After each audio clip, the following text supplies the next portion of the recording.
agent, and he went to the Pro Bowl as a special teams player, and he's back deep now as the ball is hit downfield by Cole Ford, and here comes the super fast Bates, a former Olympic bronze medal winner. Up the middle, he breaks it across the 30, and Bates is all the way out to the 39-yard line. With a good alignment of blockers opening the way, returns at 38 yards. And big Kerry Collins at 6'5", 240 pounds comes out to quarterback the Panthers. There's his offensive line. David Garrido at right tackle is an emerging star out of Southern California. Tim Biakabatuka, former #1 pick out of Michigan, had his first 100-yard rushing game a week ago. And he's starting to come out. They have a lot of speed at the wide receiver position. On first down, they go to the run. And the carry by Biakabatuka is out to the 47-yard line, a gain of almost 8 yards on the play. James Trapp, the strong safety, made the stop. We look now at the front four of the Raiders. Darrell Russell, the #2 pick in the entire draft out of Southern California. Russell, Maryland's a former #1 overall. A linebacking core, Fredrickson, Beekert, and Morton. A lot of experience in McDaniel and Lewis. Between them, they played 25 years in the NFL. On second down, the handoff goes, and Biakabatuka is cut down right at the 45-yard line as Chester McLaughlin shed the block, made the hit. So that'll bring up third down and about 4 now for Carolina on this opening drive. Tim Biakabatuka out of the University of Michigan had some great games for the Wolverines. In one game against Ohio State, he rushed for 313 yards. Now Anthony Johnson comes in for him. He is the short yardage runner, a better receiver out of the backfield. He might be throwing on third down and 4. Collins with a short drop, fires it out, gets his man. It's a first down as Raghib Ismail, who's been playing much improved football, catches his 17th pass of the season, the former Raider. He's ahead for first down. They like to bring Anthony Johnson in, the running back, on third down situations. He's a good blocker plus a good receiver. They hit Ismail here. Ismail is their third receiver. On third and long, they bring him in as the third receiver. They hit him here or there for a critical first down on this opening drive. Joe Bugle. Sense the pressure Joe's feeling, all the tight losses, then that scoring shootout, a loss last week at Seattle. Here is a play fake. Collins lofts it. He's got a man, and the Raiders almost pick it off. Terrific defense by the veteran cornerback Terry McDaniel, as the 10-year veteran almost had the ball in his possession. The Raiders like to play man-to-man. They'll play man-to-man coverage 75% of the time, especially on first and second down. And right here, they're trying to man up number 43, Scott Green, on McDaniel. And McDaniel does a good job of covering him and knocks the ball down. But you feel, Jim, that this Raider defense is very predictable. Well, they play, like you say, I said earlier, they play man-to-man 75% of the time, and you can read, a lot of times you can read how they line up before the snap as to what coverage they're going to be in. Not necessarily the exact coverage, but whether they're going to be in man-to-man or zone. And this really helps a quarterback. If he knows ahead of time, are they going to be in zone, are they going to be in man, it makes his reads a lot easier. Here's a guy that started his coaching career under you. Yes, Dom Capers. In fact, Dom Capers and I go way back to the University of Washington. I was the defensive coordinator there in 1975, and he was a grad assistant for him. Right then, you knew that he was going to be a very successful coach and was potentially a head coach material. Panthers, as you see, a very effective team converting third downs. This is a long one, though. They need 10. Markers are down as the throw is a little bit too much for the receiver to get to. The very fast Mark Carrier coming over the middle, number 83. Had a step on the receiver, but the ball was too far for him to get to. Offside, defense, number 96. 5-yard penalty, remains third down. Darrell Russell is the defensive left end, number 96. And he's going to jump a little bit too early. You know, early in the game, defensive linemen are a little bit too eager to get off on the snap and get upfield and rush the passer. And a lot of times, as a quarterback, if you give him a hard count or a long count, you're going to get him to jump off sides. That might have happened on that play. So instead of missing a pass on 3rd and 10, they get third down over. Now it's 3rd down and 5 for Carolina. This is the opening drive of the game. Collins, big at 6'5". Triggers the ball. He gets Ismail, and he dives ahead for another first down reception. One of Joe Bugle's biggest concerns when we talked to him yesterday was the third down offense by the Carolina Panthers. The Carolina Panthers are ranked high in the league on third down conversions, and Joe Bugle was concerned about that. The guy they hit there, Rakib Ismail, has really been coming on the last couple of weeks. In training camp, they felt like he was one of their most productive players. He was injured early, but he's healthy now and playing well. Yes, he is. He was the runner-up in the Heisman Trophy battling after his junior year at Notre Dame. Now he's running shorter parallels and catching the ball better as the handoff goes straight ahead. Not a whole lot going on for the rookie Fred Lane, a player that they're very high on in the Carolina organization. Free agent from where else but Lane College. This is a guy they really like. You talk to the coaches, both the defensive coaches who have to look at him every day in practice when he's running for the scout team, and the offensive coaches, and they like this guy. They've liked him right from the start of training camp. He came in as an undrafted free agent, has been very impressive throughout the season so far. They want to get him more playing time, and you can see he's in early now. On second and long, Ray Caruth, the fastest Carolina player, comes in motion. Collins takes a look at him, sidearms the ball, and the Raiders slap it back. It looked like Russell Maryland might have got a piece of it. Well, it's important that the Raiders put some heat on Collins, and this time Russell Maryland, number 67, he's getting good pressure upfield. It's a little play action pass by Collins, but Russell gets good push upfield. He's right in Collins' face, gets his hand up, and knocks the ball down. Talking about the speed, Tom Flores, now a Raider broadcaster on the radio side, saying that he has never seen speed in football like the wide receiver speed in the AFC West. This Carolina team has got some flyers too. Caruth was the fastest player in the last draft out of Colorado. He was the #1 pick of the Panthers, and he's wide to the near side. Here's a throw over the middle, and Wesley Walls, the big tight end, who might have the best hands of any tight end in the league. He doesn't drop him, and he gets a 13-yard gain and a first down for the Panthers. Well, this is another conversion on third down. Number 53, Rob Fredrickson, blitzes from the right side of the screen. Somebody's got to cover Wesley Walls man for man when that guy's blitzing. That time he was wide open. So the Panthers, after the opening kickoff was run back 38 yards by Michael Bates, now methodically moving the ball down the field and starting to challenge for the first points of the game.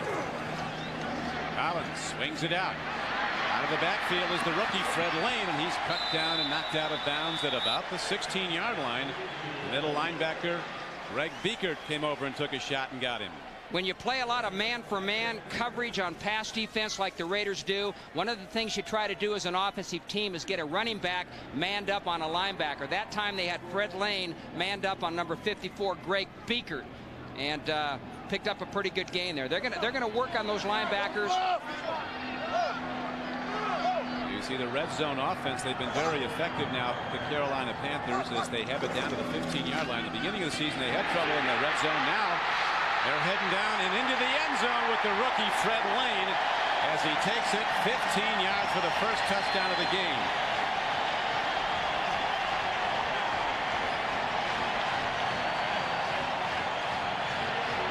His second NFL touchdown. Here it is, Jim Mora. Yeah, they feel like Fred Lane is a real good power runner, an inside runner.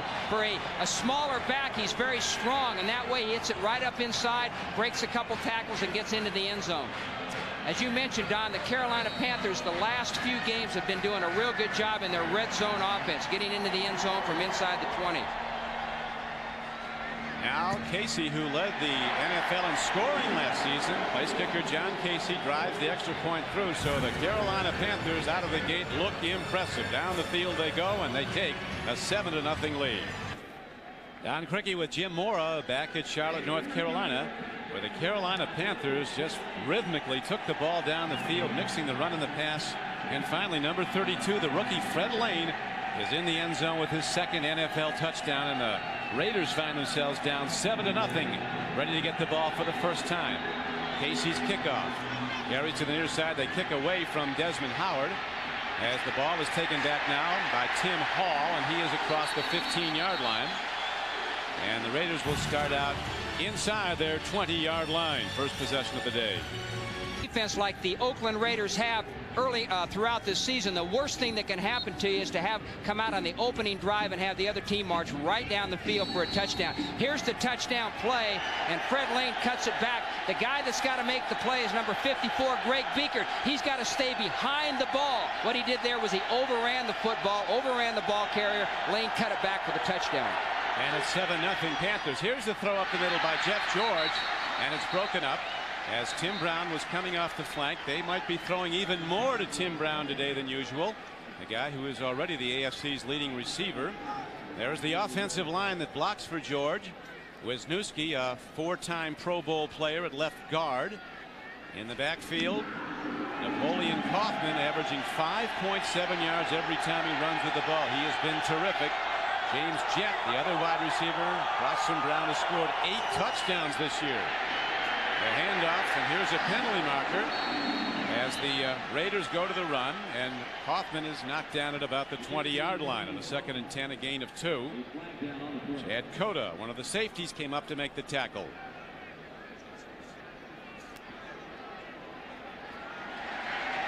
Signal is against the Oakland Raiders, so they'll be set back. So not a good development for this high-scoring offense. Jim coming out and misfiring. As we look now at the front three of the Carolina Panthers, all veterans. Les Miller is the best pass rusher. Holding off. Holding calls on Wisniewski as we look at Michael Barrow, a standout player with the Oilers in recent years, coming in as a free agent.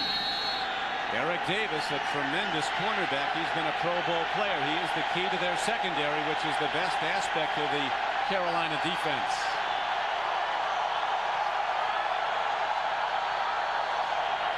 On 2nd and 18, Jeff George has time. Now he's running out of it. Takes a look. And George slides to a halt at the 12-yard line. So that brings up 3rd and very long yardage, 3rd and about 16.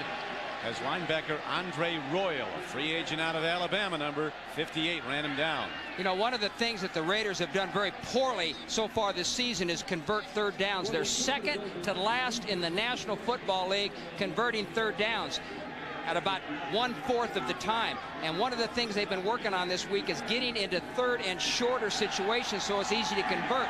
On this opening drive, they got 3rd and about 18. This is a tough situation. Very tough. Deep in their own end with 3rd and 17. Jeff George takes a look. Here comes the rush again. He must run out of the pocket. Looks downfield. Fires the ball deep down to Jett. And it's tipped away by Tyrone Poole. A tremendous defensive play. Almost a miraculous throw by Jeff George as Jett had a step on the receiver and the ball looked, Jim, like it was right there. Yeah, it was a pretty good throw, but the Panthers had great coverage. You know, what's interesting to me, the Panthers are known as a blitz team. They're the kings of the zone blitz of the National Football League. They love to bring people after the quarterback. Those last 2 plays, they played a 4-man rush, a strict, simple zone defense, and shut down the Raider offense. And here is Leo Araguz ready to punt. Averaging almost 45 yards a punt. Hits the ball downfield. A high punt. Well drilled. Tyrone Poole will run it back. From his 33, right up the middle of the field. There is a penalty marker down. As he is out to the 50-yard line, but we could have a blocking foul on Carolina.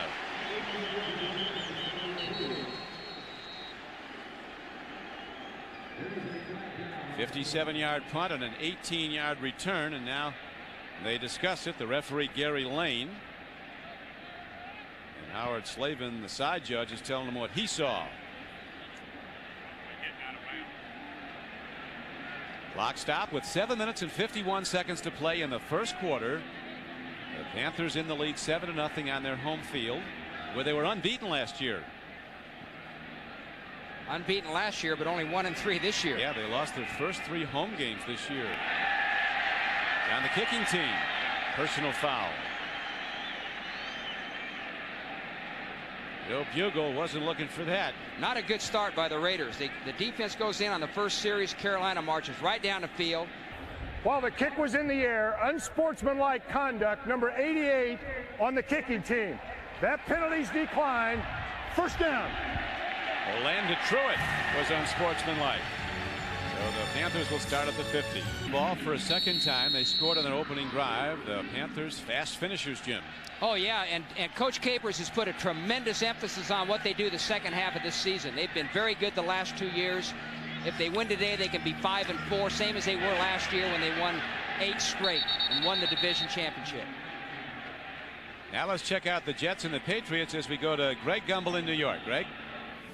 All right, Don, at the Meadowlands, a lot of folks wondering if Neil O'Donnell should continue as the starting quarterback for the Jets. Neil puts in a vote for himself with a 13-yard touchdown pass to Fred Baxter. Baltimore has replied with a field goal still in the first quarter. The Jets with a 7-3 lead on the Ravens. Don? Thank you, Greg. Ravens coming off one of their best wins in a long time, beating the Skins on Washington's home field. But the Jets started the day tied for first in the AFC East. Here is Collins throwing against Anthony Johnson, working his way on a 2nd and 11, and good defense by the Raiders as Russell Maryland is able to sort through all the blockers and make the knockdown for very little gain. So Collins now finds himself with a long yardage play. Anthony Johnson was a tremendous story for the Carolina Panthers last year, the former captain at Notre Dame, a free agent acquisition. Yakavatuka went down with the knee injury, and Johnson responded with an 1,100-yard rushing season. He really carried this team's running game. Now he's getting less carries, but still the consummate team player. Wherever he can help is where he wants to be, as Collins drops on 3rd down and almost 10. Throws to Walls, the tight end.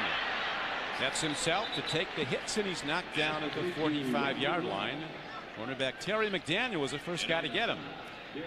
One of the keys for the Raiders today is get a good pass rush on Collins. You know, they have not been a team that has done a good job rushing the passer. Last week against Seattle, Warren Moon had a tremendous day, dropped back to throw a lot of times. They never got a sack, not one sack against Moon. It's important that they put some heat on Collins. They wanted to do this. This was a point of emphasis for them in today's game plan, defensive game plan. Desmond Howard back now, still waiting to break the long punt return as a Raider. Ken Walter hits the ball downfield, end over end. He's been very good placing the ball inside the 20. Here comes Desmond Howard, waiting for a big punt return. Well, there it is, as Howard is all the way out across the 45-yard line and out close to the 47.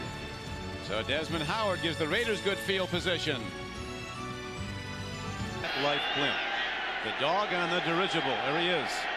Snoopy high over Charlotte, North Carolina, as the Raiders now will go to the run, and Napoleon Kaufman with that cutback move is able to get ahead for about 3 yards. Andre Royal, a free agent linebacker, making a good move to knock it down. This guy is liable to detonate for the distance any play. Yeah, the interesting thing, the Raiders are a big play team. They got big play players in Kaufman and Brown and Jet and people like that. Kaufman's had a tremendous season so far with big plays. You can see all the long runs he's had. The longest run that the Panthers has had, one guy 26 yards last week when Biakaputuka ran it against Atlanta.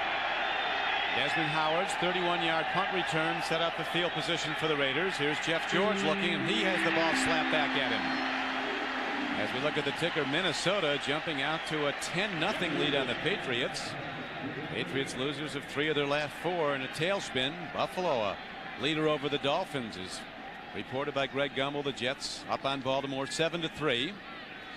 Washington, Bears had a good moment, or a few of them, on Monday night at Miami, beating the Dolphins, but they seem to be back to their old ways. Tampa Bay up on the winless Colts. Here in Charlotte, it's 7-0. Panthers with the lead, Raiders with the ball, 3rd down, and they need a long 6, almost 7. George stands in, good protection, swings it out, gets Napoleon Kaufman, and well-positioned defense stops Napoleon Kaufman as the free agents, the rookie safety, Mike Minter, came up on the play. Well, the Raiders have been suffering all year in converting 3rd downs, and here they put themselves in a tough situation. They have 3rd and long. You don't want to do that. You want to get into situations on 3rd down where it's less than 5 yards. You have a better chance to convert. Their problem, they've been in 3rd and long too often. 3rd and 8, 3rd and 9, 3rd and 10. Tough to convert in that situation. Minter's a player they really like, a pick out of the University of Nebraska, working into the starting lineup as a first-year player. Here's a fair catch signaled for and made by Tyrone Poole. And the Panthers will go on offense for the 3rd time. They'll start at the 25-yard line. Coaching career, and they love him up there. They think he's a messiah in Seattle. The players think he's great. The coaches think he's great. He's had a tremendous season. The handoff as they go to the power run. Straight ahead, Fred Lane working hard. We were told, Jim, that he was going to get more carries today, the rookie free agent Fred Lane. They really like him, though, don't they? He's been so impressive, right, as I said earlier, right from the very first day of training camp. And you usually don't expect an undrafted rookie to come in and be impressive, but ever so often something like this happens. He gets looked over in the draft and he comes in, and they think he's going to be a heck of a player. They like him a lot. He had scored the game's first touchdown, Fred Lane. On second down, a swing pass out of the backfield. It's Fred Lane again, and he is ahead on a 2nd down and 7 play. Very close to the 35-yard line, where he's taken down by outside linebacker Mike Morton. As I said earlier, they like him. He's not a big back, but he's very strong and very, very powerful. Collins will hit him out here in the flat. Albert Lewis will come up number 29. He breaks that tackle, and when Morton 50 hits him, he knocks Morton back and gets the first down. Well, it's almost the first down. It's 3rd and about a half a yard right now. Joe Pendry making the offensive play call some high above for Carolina. Hand off on short yardage, 3rd and a yard. They had to get the ball to the 35-yard line, did the Panthers. They went to their 3rd-year fullback from Michigan State, Scott Green. Yesterday the game here, Jim, and Scott Green scored his first NFL touchdown when they beat the Steelers. After the game, Steve Berline said, you can't stop Scott Green. You can only hope to hold him down. Joe Pendry, the offensive coordinator, told me that Scott Green was a running back at Michigan State, not a fullback. They've made him a fullback, and they're teaching him how to block. Joe Pendry, the offensive coordinator there on the screen, says he likes athletic fullbacks. Give me an athlete, I'll teach him to block. That's what they're doing with Green. Green's in a position to block now. Now he's swinging out of the backfield, and Collins throws the ball away. Good coverage by the Raiders. Raider defense has not been giving up the deep open man this game. No, they've been playing pretty conservatively, mixing some zone coverages in there. And you know, the Carolina offense is not a big play offense. There's Fred Whittingham, the defensive coordinator for the Oakland Raiders. We saw him in the hotel yesterday, and he wasn't in a real good mood. I think, you know, with the 30th ranked defense in the league, he has a lot of pressure on him and probably not feeling too good. That can change your attitude. Fred Whittingham, a former NFL linebacker with the Eagles and the Saints. I think he's also with the Rams for a while. 2nd down and 10. Collins against the blitz. He eludes it, throws and gets Wesley Walls, the tight end. And he's down to the 44-yard line, a gain of 21 yards on the play. Collins did a brilliant job eluding the rush. It was a blitzer in his face. And then Walls was even better, catching it in traffic and getting ahead for the big game. When you blitz like that, number 54 is coming. Number 50, the linebacker, is coming on the quarterback. A 2-linebacker blitz. What happens there is you single up and man up a linebacker on the tight end. Number 53, Rob Fredrickson, was covering Wesley Walls right there. Wesley got a step on him, and Collins hit him. And a terrific combination of looks on the replay as we see the Panthers hit a 21-yard gainer and advance just inside the 45 of the Raiders. Here's Ray Caruth, the fastest Carolina Panther. But speed gets him nowhere here, but into a lot of trouble as Greg Beaker is able to come in and make this stop for a very short gain of maybe a yard. Well, the Panthers, as I started to say, they are not a big play team. They're a team that works down the field a little bit at a time. They have to play very efficient. They're going to mix things up. Like there, they ran in a reverse on 1st down. They'll mix up the run and the pass, but they have to be efficient. They're not going to hit the big play like the Raiders do. They got to work down the field. No penalties, no mental errors, no turnovers. That's how they score touchdowns and work down the field. How they did it the first time when they had that rhythmic drive down the field to score the first points of the game. Here is a throw to Scott Green, the fullback, right in the middle of the field. He just goes crashing through the Oakland Raider defense for a 20-yard gain. So Carolina really going to their whole playbook, and everything seems to be working. Well, the Raiders are last in the league in pass defense, and that time they lined up Scott Green split out. He wasn't lined up in the backfield like he normally is, and the Raiders did not account for him on defense, and he was wide open. So Scott Green with his 20th reception of the season, good for a first down inside the Raider 20.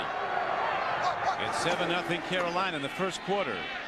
Handoff, and Fred Lane breaks it. He's going in again. Might be the run of the year. He was absolutely jolted back with a hit. Looked like he was stopped. Instead, he breaks it for 18 yards and his second touchdown of the day.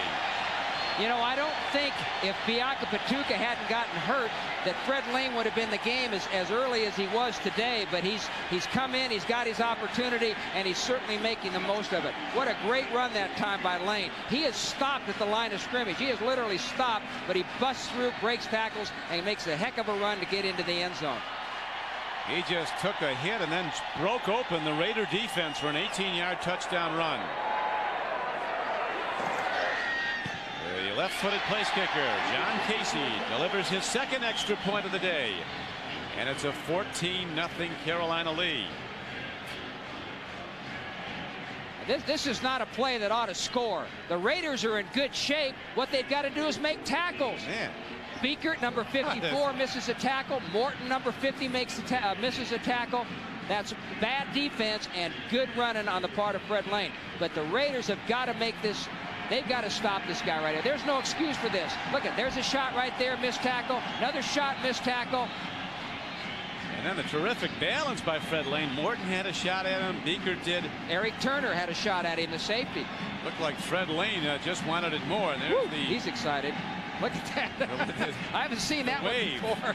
Kind of like the flipper. I've seen some reactions in the end zone, but that's the first time I've seen that. Well, he's going to have to get some new ones because he's going to go through all he's got. He's already scored 2 touchdowns. Pretty good start.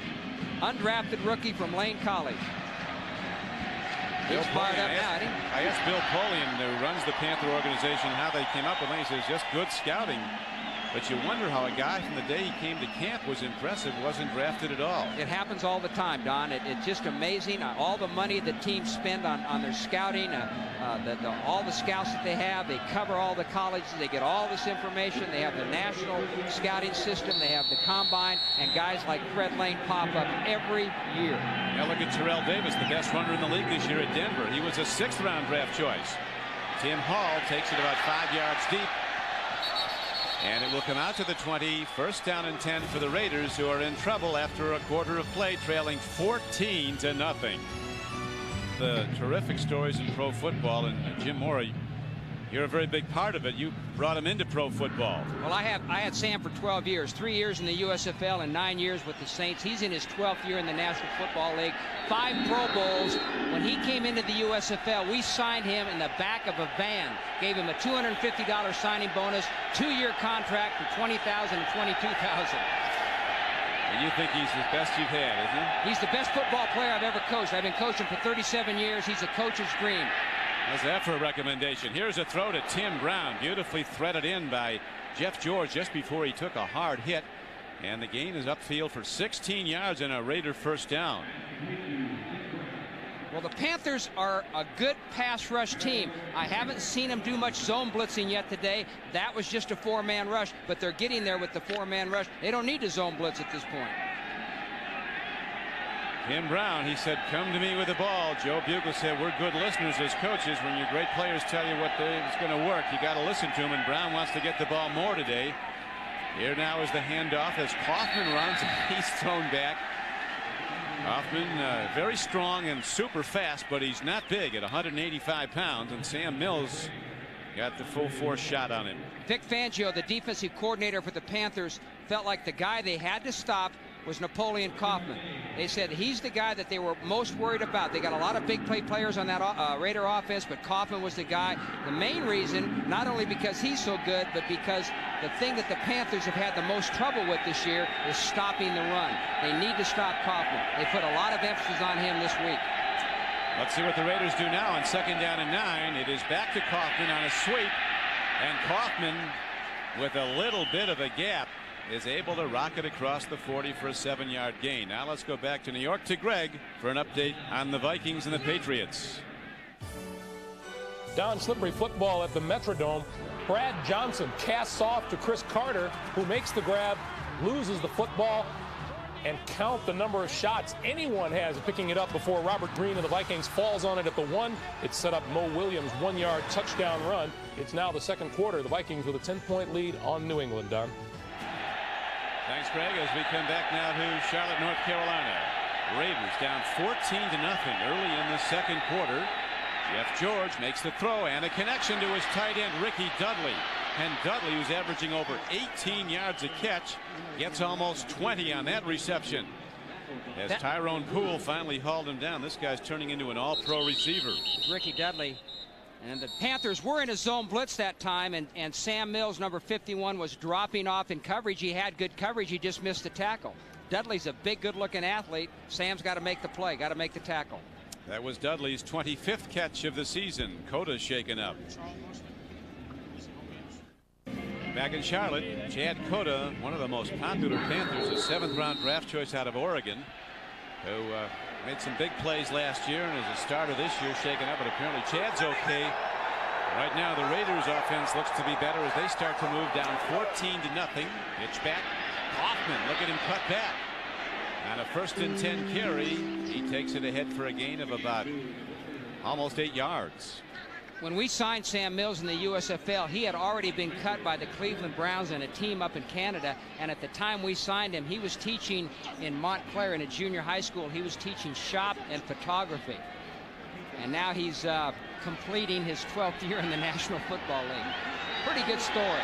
After helping you and the Philadelphia team win 2 USFL championships, I asked Sam yesterday, what's the key to his success? He said it's got to be preparation. When you're 5'9" and undersized, you've got to be more ready than the other guys, and you got to prepare all year long. And off season is just as important as in season. Don, I've never been around a football player. I mentioned that Sam's the best football player that I've ever coached. I've never been around a football player in my 37-year career who worked as hard as Sam. And he said it was consistent preparation. The first year that he prepared in the off season, he worked just as hard the last year that he prepared in the off season. Every year he motivates himself, tremendous self-motivation to get himself ready to play, works hard in practice every day, studies the game film, studies the scouting report. He's a real positive example. And another thing is he's very smart. You never fool him. He's never out of position. He absolutely grades out unbelievable. He just doesn't make mistakes. He's the smartest football player I've ever been around. A lot of it is the fact that he prepares so well. He comes into a game and he knows that game plan. He knows that scouting report as well as anybody, and he's ready to play. And that's what he means by preparation. A lot of it is mental preparation, not just the physical preparation. When I said earlier that he's a coach's dream, that's what you look for in a player. You want a guy that's got the ability and prepares and works and leader and the whole thing. 4th down now for the Raiders. Got to go for it here. It's 4th and short. They've got good field position here. Down by 2 touchdowns. They got to go for it. They got to make a statement offensively. Why don't people go for it more on 4th down, Jim? Well, it depends upon the situation. Now, if they were on their own 20-yard line here, they probably wouldn't go for it. They'd punt. But now then, they're in kind of a tough situation, kind of a in-between zone there, whether we punt, kick a field goal. This is a perfect opportunity to go for it on 4th down, 4th and a half a yard. And down 14-0. They need a 1st down, do the Raiders. 8th play of the drive coming up. Kaufman, he didn't get there. Took it inside, tried to bounce outside. And a loss of 3 yards on the play, and who else but number 51, Sam Mills. I keep raving about Mills, but he continues to make plays. There he is right there, right on the ball, exactly where he's supposed to be. Play in the first half as the Raiders failed on a 4th down try, and here is the throw to Ray Caruth. As the very fast Ray Caruth works ahead for a 1st down. He got 14 yards. On the 4th down play, when it's 4th and 1, Kaufman can't make this mistake. He's got to hit it right there for a half a yard. But what he does is he bounces it outside, gets thrown for a loss. When you're going for 4th and a half yard, you got to hit it straight up the field and get it. So the Raiders down 14-0. Now have the Panthers on their side of the field again. Line of scrimmage, the 49-yard line. Kerry Collins, the Big Penn Stater. First #1 draft choice of the Carolina franchise. At 6'5", 240 pounds. He actually would like to weigh 250. But he said, I have a coach who doesn't like 250-pound quarterbacks. It's like when Don Shula had Eric Green for a while at tight end at Miami. They asked him about having the tight end that big. He said, I like my tight ends to have a body weight that starts with a 2. That time Eric was over 300 pounds at tight end. That's a little too heavy for a tight end. Anybody in a skill position, when they're in the 300-pound area, that's too much. It's Ray Caruth, who just broke that 15-yard quick out pass play for first down. Is the encroachment, defense, 5-yard penalty, still first down. They used to kid Rocket Regid Ismail that he was fast enough to play tennis by himself. And the Rocket says Ray Caruth's fast enough to play ping pong by himself. He's faster than the Rocket. Well, yeah. There's three. Interesting point about speed. And the Raiders have always been a big team for speed, but there's some fast guys on both these teams. This league is a speed league now. There is a try. The outside, Fred Lane, who has scored the game's 2 touchdowns today. And you never know when he's done, but it certainly isn't until he's on the ground and somebody's sitting on him. The guy has unbelievable balance. James Trapp finally stayed with him and wrestled him for no gain. Trapp, another of the great sprinters. James Trapp, James Jett, and Michael Bates were all finalists in the Olympic trials held in New Orleans in 1992 for the 1992 Olympic team in the 100 meters. There were 8 finalists in the race. Bates, Trapp, and Jett were 3 of the 8 finalists. And there's some other guys in both rosters that could have been there, like Kenny Shedd of the Raiders. Here's a throw, a quick out, and a good Raider rush up the middle, and Muhsin Muhammad's unable to get at the ball, thrown behind him. Coming on a second down play, so now it will be 3rd and about 5 with 9:08 to play in the first half. Kerry Collins with very good numbers today. 10 of 14 for 105 yards. It's been a tough year for Kerry. The shot he took from Romanowski in the preseason, the doctors, Kerry told us yesterday, were amazed he didn't have a serious concussion from it. His jaw was fractured more than one place. 2 plates were put in his jaw in a 4.5-hour surgery procedure. And Tom Capers, as he told you, Jim, might have brought him back a little too soon, but now he's back in winning form. Fires again, another connection. This is Caruth. Penalty marker down as Caruth is down to the 26-yard line. James Trapp finally wrestled him down, but he did it 18 yards downfield. Another first down if the play goes.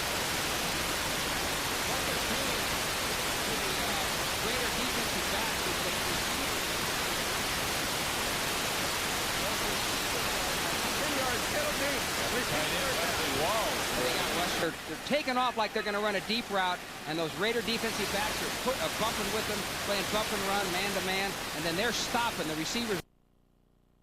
Down in distance for the Raiders. They've really given up a lot of long third-down plays.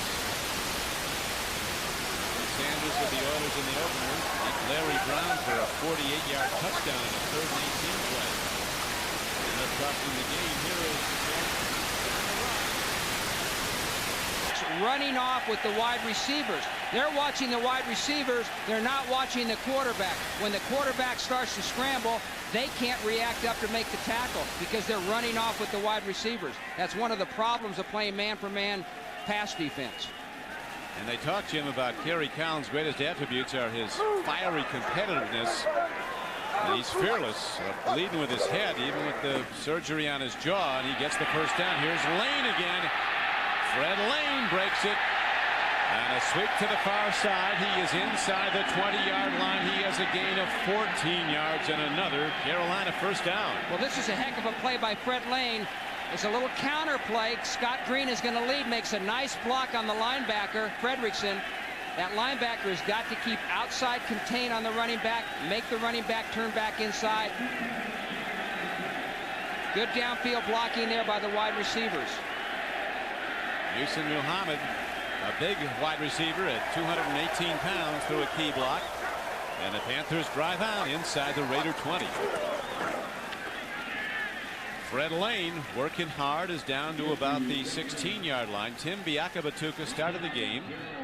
He suffered some bruised ribs earlier, and Lane has come in and scored the game's first 2 touchdowns and appears to be far from done for this day. He could be having a career day, as he is really busting the tackles, breaking for yardage, and he's got now a play set up at the 16-yard line as the Carolina Panthers challenge again. Well, they've got a lead, a 14-point lead, and if they can get some points here, which they probably will do, they're just going to continue to give Lane the ball. He could come up with a huge day running the football. Sidearm throw. Look at the catch by the fullback Scott Green as he's down to the 6-yard line. big fullback with hands like that. That's going to waste time. It's a little corner route right there, but Terry McDaniel shows good discipline in his coverage. He's covered him very well. So the Raiders stop another score if but for the moment. Carolina now spreading out the Raider defense. Flex out the tight end. 3 wide receivers are in the game. And we have a timeout with 5:57 to play in the first half.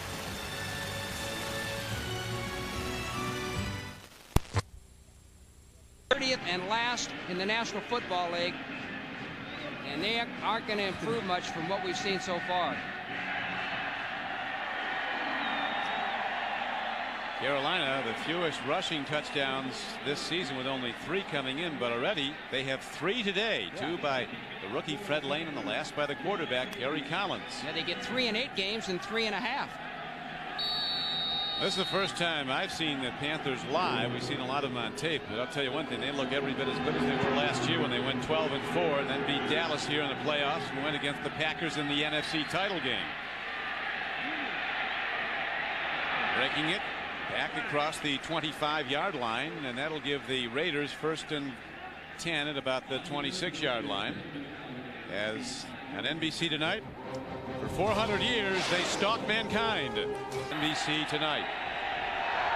The Raiders forced into a pitch and catch game here, down 21-0. Jeff George stands in, pump faking, fires a sidearm ball in the direction of Tim Brown, but he is well covered. It's incomplete as Chad Cota back in the lineup. Very strong coverage again by the Panther secondary. Yeah, there's not a great rush on George that time, but the coverage is so good by everybody with the Carolina Panthers that he has nowhere to throw. Well, look at, they've got Tim Brown bracketed there with Cota. Good coverage. Good as it can be. This puts a lot of pressure on Jeff George, who comes in with a quarterback rating of over 102. 18 touchdowns, just 4 interceptions, but now he's forced to throw. They give him time. He makes a connection. Look at Tim Brown break into open field. And on 2nd and 10, Tim Brown breaks a gain of 30 yards on the play. What happens in this play is Tim Brown comes in motion, and he's going to run a crossing route. Number 51, Sam Mills, you'll see him right there getting his hands on Brown. Sam has got to stay inside of Brown there. He can't let Brown get inside of him. That time Brown got inside position for the completion. We apologize for some of the technical difficulties we had. Some of our audience unable to see the Gary Collins touchdown run, which we're going to show you again in a moment, that built the Panthers lead to 21-0. Jeff George takes a look. He screens the ball out. Napoleon Kaufman breaks it. He has a first down. As the Raiders finally get consistent big plays on offense. That was an 11-yard gainer. And here, Jim, you can tell us again about the Gary Collins touchdown run. This is the touchdown run by Gary Collins. You can see that there's absolutely no defender in the middle of the field right there. And I'm sure what happened there was Gary Collins either anticipated this, the coaches anticipated it, or when he came up to the line of scrimmage, he saw the big opening, and all he did was just decide on his own to take off and get in the end zone. Happiness on the Carolina bench. Winners tell jokes, losers say deal. And Jeff George has got to deal it downfield now. He's getting time. He throws it all. What a beautiful throw to Tim Brown. Brown says, come to me with the ball, and that is what Jeff George is doing. A 15-yard gain. Now the Panthers are coming with the zone blitz. You can see 51 Sam Mills coming there, number 58 Andre Royal, but the Raider offensive line is doing a good job of picking up the blitz, giving time for George and getting time for Tim Brown to get open. When you can protect and when you can block the zone blitz, you're going to find open receivers. Joe Bugle said this is a focus week. We have to be very alert on the line of scrimmage for all these blitzers. They picked every one of them up there. Here's another blitz, and again they pick it up. Sidearm ball to Napoleon Kaufman, and with his tremendous speed, Kaufman dives down to the goal line. He goes in, and the Raiders are on the board on a 24-yard pass play. Jeff George's 19th touchdown throw of the season. This is a big series by the Raiders, and here, right here, they throw a screen pass to Kaufman over there. The Carolina Panthers have nobody in that zone out there, so he's got free running as soon as he catches the ball. He runs by Mills, he runs by Minter, and runs over Cota to get into the end zone. Good running by Kaufman. Very good running by Napoleon Kaufman, who scores his 8th touchdown of the year on his 19th reception.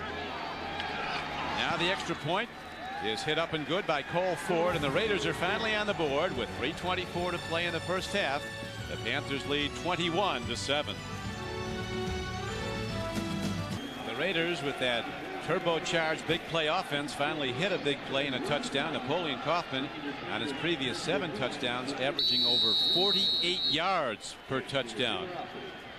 And that one covered 23 yards on the swing pass from Jeff George. Here is the kickoff by Ford, a high spinning kick. It'll carry short. It is Dwight Stone, a former Steeler, who's a very fast guy, and he breaks it across the 40 and all the way out to the 49-yard line. So Carolina special teamers do well. Raiders special teamers do not. Panthers with good field position. This is the touchdown play to Kaufman, and he runs a screen pass out to his left. And he shows his great speed here by running by Sam Mills. Now somebody's got to be in that area right there for the Panthers. Nobody's there. He runs by Mills. Mills misjudges. He runs by Minter and then shows his power by running over Chad Cota to get in the end zone. And to make it a 21-7 game. But the Panthers, who've been scoring regularly here in the first half with 21 points. They've only scored 21 points once this season in an entire game. Handoff. Fred Lane, who's been in the end zone twice. The rookie takes it ahead on a 1st and 10 for a gain of over 5 yards down to the 45-yard line of the Raiders. You know, right now at this point in the ball game, we're still early, but I really believe that the pressure is on the Raider defense. The Raider defense has been terrible today up to this point, but they have got they've got to get that ball back to their offense. The only way they got a chance in this ball game for that Raider defense to suck it up and get the ball back to their offense. Let's see if they can. There's been no turnovers so far in the game as Collins steps in, makes the throw. There's a high tip ball off the hands of his intended receiver, the tight end Wesley Walls, a guy you had at New Orleans. He can really catch the football. Well, Wesley's has got excellent hands. He's got as good a hands for not only a tight end but for any receiver as any tight end I've been around. Plus, he's extremely intelligent in running routes. He knows how to get open. He's just got kind of a feel for getting open. As you can see, he's got 15 touchdown passes, which is the most for any tight end in the National Football League. He's got five this year already.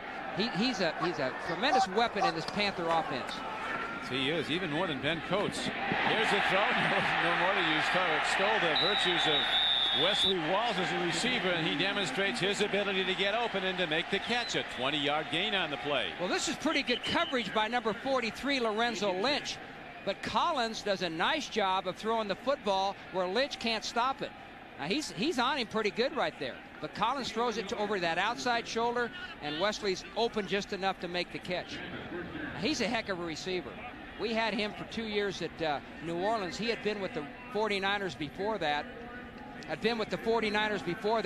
never been much of a threat or a weapon as a receiver. Played behind Brett Jones, who is an excellent tight end with the 49ers. We picked him up as an unrestricted free agent. He kind of blossomed into his own with us, and then the Panthers got him as an unrestricted free agent, and he's had 2 extra years for them as a receiver. Having an excellent day today. He said he likes to play against a defense the Raiders show, the man-to-man. He calls the mano-a-mano a real challenge to get open on your own. You know what you have to do, what you have to be. Here's Collins with a quarterback keep, and a marker is thrown high in the air. It's obviously a busted play. There were no blockers in front. Kerry Collins did the wise thing and get out of bounds before Raider linebacker Mike Morton could hit him. Yeah, that obviously was a mix-up there by the offensive football team. It looked like a busted play. Collins just took the ball, scrambled to his left, ran out of bounds. Offense, number 78, 10-yard penalty, still first down. The left tackle is 78, Blake Brockermeyer. Right there. It's like a takedown. There, he tackles him right there. He loses him, and when he loses Smith, then he as he's falling, he tries to tackle him, throw him down. The official saw it. Good tackle, though. We're down now to the 2-minute warning with the Panthers leading the Raiders 21-7.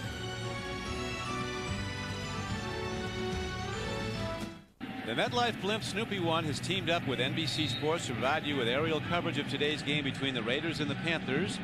The MetLife blimp typically cruises at a speed of 35 miles an hour at an altitude of 1,200 feet. You've got guys in the field that can go faster than 35 miles an hour. A lot of them out there. It's first down. First and 20 for the Carolina Panthers. Collins takes a look. Searching out a receiver. Swings it out nicely, and he gets Mark Carrier. The ball is stripped from him by Albert Lewis. But it is Carolina's ball after a 10-yard gain. This is first and about 20, and what they do in these kind of situations, they try to get number 23 at the bottom of your screen, Anthony Johnson, in the game. They're trying to get him manned up, but Carrier gets open, and Collins makes a nice adjustment and gets him the football. He was really looking for Anthony Johnson that time, running with the linebacker, but the linebacker had him covered, so Collins went to Carrier. Chicago and the Colts contending for the #1 pick in the draft, along with Atlanta and New Orleans at this point. #1 pick could be out of Washington State. Ryan Leaf, the quarterback. I think he grades out ahead of Manning at this point. Here is Anthony Johnson running the ball down to the 16-yard line. Eric Turner knocks him down. There is a penalty marker down in the play. When you talk to Joe Pendry, the offensive coordinator for the Panthers, the things he tells you, he says, we can't beat ourselves. We're not a big play team. We've got to be efficient to move down the field and get in the end zone. Being efficient means no penalties, means no mental errors, means no turnovers. Holding during the run on the defense, number 43. 5-yard penalty, automatic, first down. Now this is a holding call on the defense. It wasn't on the Panther offense. This is a lack of discipline on the Raider defense. They've had a number of penalties so far this first half. They've been pretty good here this year in holding down their penalties, which they haven't done in previous years. But right there is a costly penalty for them. On Lorenzo Lynch, another of those longtime veterans in the secondary. He's an 11-year veteran from Sacramento State, so Joe Bugle looks on as his Raider defense challenged again by Carolina, looking to score a 4th first-half touchdown. Fred Lane, and there is a tremendous hit as Morton, the outside linebacker, and McLaughlin combined to make the stop. Big Chester beat the block, and also Anthony Smith was on the play. He might have been the first hitter. They're going to bring Morton off the corner, and Anthony Smith, number 94. They're getting penetration now to stop that run. They're not getting pushed off the line like they were earlier. They're getting good penetration that time. That brings up 2nd down and 9. The ball at the 10-yard line. Panthers could get another first down on this drive. Handoff straight up the middle. Scott Green, he's heading in. Touchdown Carolina. 4 rushing touchdowns in the first half. The Panthers had only 3 rushing touchdowns in their first 8 games. Well, Scott Green doesn't get many opportunities to carry the football, so when he does, he gets excited when he can get in that end zone. He may not get more than 1 or 2 carries a game, but when he gets them, he makes the most of it. And Scott Green, the man that Berline says you can't stop, you can only hope to contain, gets his first touchdown of the year. Well, he was a running back in college at Michigan State and got a lot of opportunities to carry the ball there. But so far here in this offense, as the fullback, he's used primarily as a blocker or a receiver. Good hold by Ken Walder, the punter, who's the holder. It was a low snap, but he got it down for Casey, and it's now a 28-7 game. The Panthers in the lead. Oh, this is just getting the right side of that Panther offensive line does a good job blocking right there, and Green sees the opening and cuts it back. But that right side of that offensive line, Garrido and Skrepanak just blow those guys off the ball and make it easy for Green to get in the end zone. The Carolina offensive line, coached by the famous Jim Mouse McNally, one of the best offensive line coaches in the business, many years at Cincinnati, and he says that Garrido, the lead blocker you mentioned there, Jim, is really emerging into a star, a huge offensive tackle from Southern California. Skrepanak, of course, is the former Raider. They like this offensive line. They feel that this is the best offensive line that they've had in the 3 years that this club has been in existence. And one of the things they like about it is it's a young offensive line. It's going to get better and better as the more they play together. Here's how the Raider defense has done in the last 6 possessions against Seattle in the first. Wow. Not very impressive, and it's hard to figure out what's wrong with this group. You know, one of the things you see down there in the field as you watch them play is a lack of effort by all 11 players on every play. Sometimes they got guys just standing around watching the ball carrier run for a first down. You can't win that way. Now Desmond Howard runs back the kickoff, comes to the near side, uses his speed to get across the 25 and out of bounds at the 29-yard line. 28-yard return on the play. Coming up, the Domino's Pizza NFL on NBC halftime report. Greg Gumbel, Chris Collinsworth, Joe Gibbs, and Sam Weich will update the day's happenings around the NFL. Plus a conversation with Steelers' Jerome Bettis, the bus. You know, you mentioned Don earlier about comparing the Panther team with last year. Last year they won primarily with defense. Today their offense has been very impressive. Yes, it has. Well, just the fact 4 rushing touchdowns in the first half, more than they had in the previous 8 games combined. Here is Jeff George, a hard throw, and Tim Brown goes low to the ground and makes the catch for an 11-yard gain and a first down. Toy Cook was right on him, but the ball was right where it needed to be. The Raiders are in a hurry-up offense right now. They're not huddling. They've got less than a minute to go in the half. Trying to hit Brown again. Tim Brown with a 10-yard gain. Game clock, as you see, ticking down to 32 seconds to play and stopped. Tim Brown putting up some big numbers today. He has caught 5 passes so far today for 76 yards. 54 receptions for the season. Well, if the Panthers are going to double any one receiver in that Raider offense, it's got to be number 81, Tim Brown. And they kind of mix up their coverage right there. Number 37, Chad Cota. They're playing a zone coverage, but Chad Cota has got to cover the guy in that hook zone. He's pretty close to Brown, but not close enough. Now, what they want to do right here, they don't want to give up the long play. There's only 32 seconds left in the half. The ball's on the 50-yard line. Let them have the short ones and make the tackle. Don't give them up. Don't give up the big play or the easy touchdown at this point. Stay deep in your coverage. That's what you got to do. Keep all the receivers in front of you. Let them catch it. If they are going to catch it for a short gain, come up and make a good tackle. Tim Brown, it was interesting how Joe Bugle talked about him. He said the great ones like Brown have a confidence that almost borders on an arrogance that you have to like. He doesn't say a lot, Tim Brown, Bugle said, but when he talks, everybody listens. And he said, get me the ball more today. If you want to do better on third down, the Raiders have been converting only 25% of their third downs. Jeff George stands in, makes a throw. This time he was going at his tight end Dudley, and the hit was beautifully timed by the rookie safety Mike Minter, number 30, a second-round pick out of Nebraska. The Panthers give you so many looks on defense. They're a defense that tries to confuse. They try to mess you up over there in offense and make it difficult for you to decide who's rushing the passer, who to block.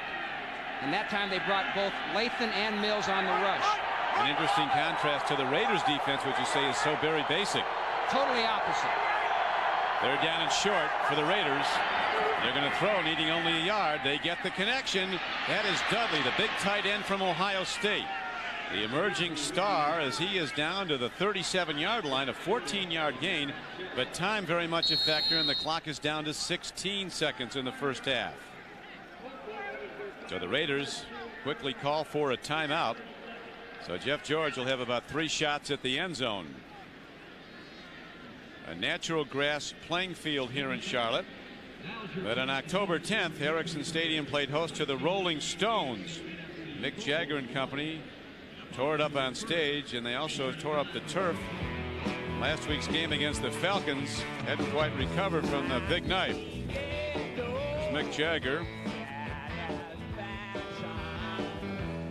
Say they keep Keith Richards in the band, so Mick Jagger will look like he's alive.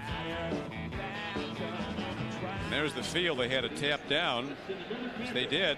Now it's back in great playing shape. Don, the Panthers have scored 4 rushing touchdowns today. That's the most they've ever scored in a game in their existence as a football team. The most they'd ever scored coming into this game in one game was 2.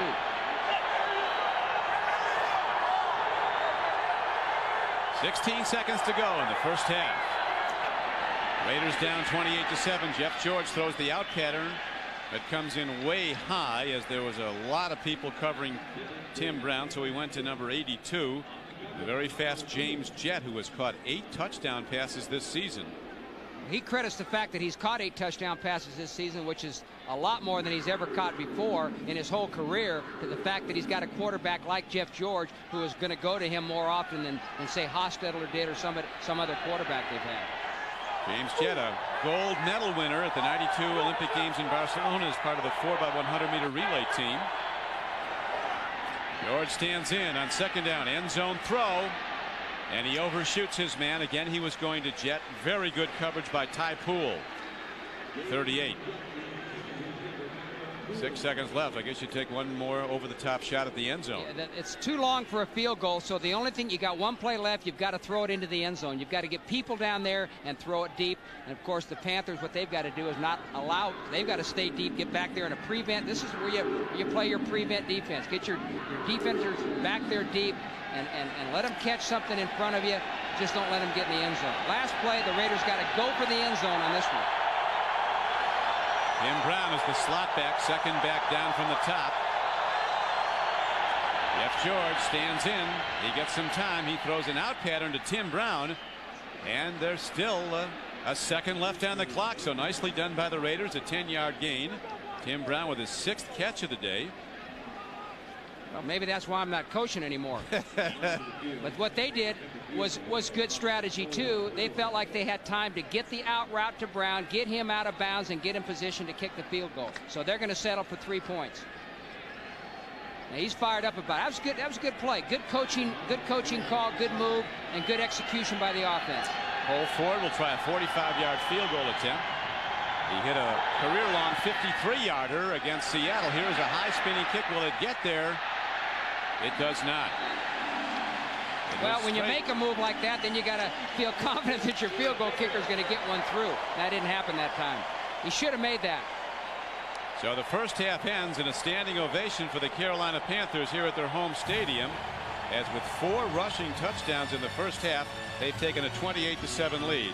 We'll be sending you to Greg Gumbel and the Domino's Pizza NFL and NBC halftime report after these messages from your local station. Heat up. Back deep, Tim Hall and also Desmond Howard.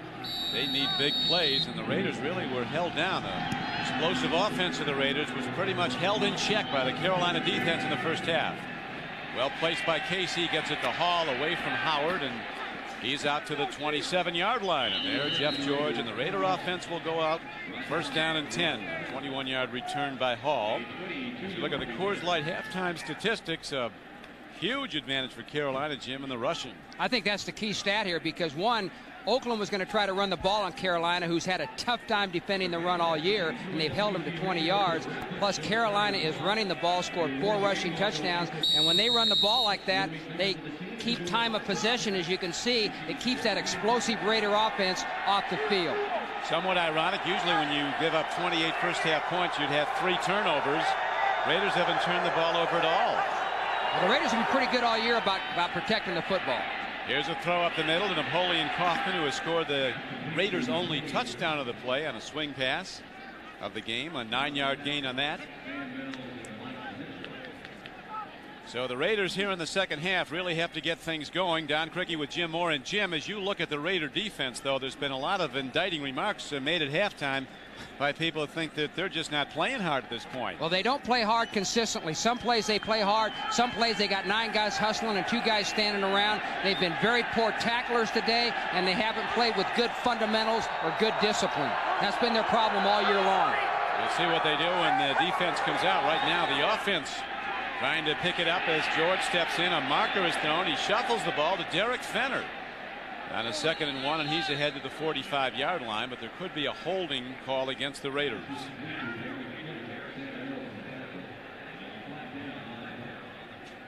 Stopping the clock with 14 minutes to play in the third quarter. Now it's going to be against the defense. Illegal use of hands, defensive holding, and that is an automatic first down for the Raiders. Well, one thing that Joe Bugle didn't, what he wanted to do. Illegal use of the hands, hands to the face, defense, number 69. Penalties declined. First down. One thing Joe Bugle wanted to do is he didn't want to get into this situation because he loves to run the football. He's got a great back in Napoleon Kaufman who can run the football, but now they got to throw. They're down by 3 touchdowns. They got to throw most of the time. Takes Kaufman out of the football game. He's in the game, but he'll probably be working as a receiver as he comes in motion to the near side. Napoleon Kaufman. Jeff George on first down. Throws and gets Dudley, his tight end. And he's ahead for a very short gain to about the 48-yard line. So that well-positioned Carolina defense you've been talking about, Jim, just not giving much up. They're keeping the receivers in front of them. The Carolina defense is very well disciplined. They're fundamentally sound. They're well coached. Vic Fangio and his staff do an outstanding job with these guys. They're not blessed with a tremendous amount of talent and the defensive line, but they always play hard. And that's one of the differences right now between their defense and the Raider defense. They play hard with 11 guys on every down. Second down and 7 arises.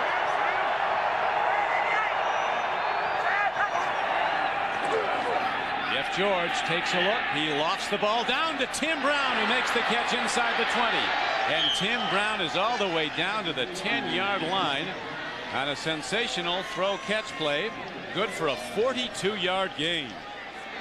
Well, the Raiders need to get some big plays, and you're going to see Tim Brown at the bottom of your screen working on Eric Davis. He makes a little stutter step there and beats Davis to the inside. Well-thrown ball. Davis has got to stay back there. He makes a poor decision to try to go in front of Brown and knock down the football. He's got to stay back and play the ball better. We asked Davis yesterday how he defends against all the speed receivers. He said they're not as fast. They have a hand in their chest. Said he can only do that for 5 yards. He said that's all you're supposed to do it for.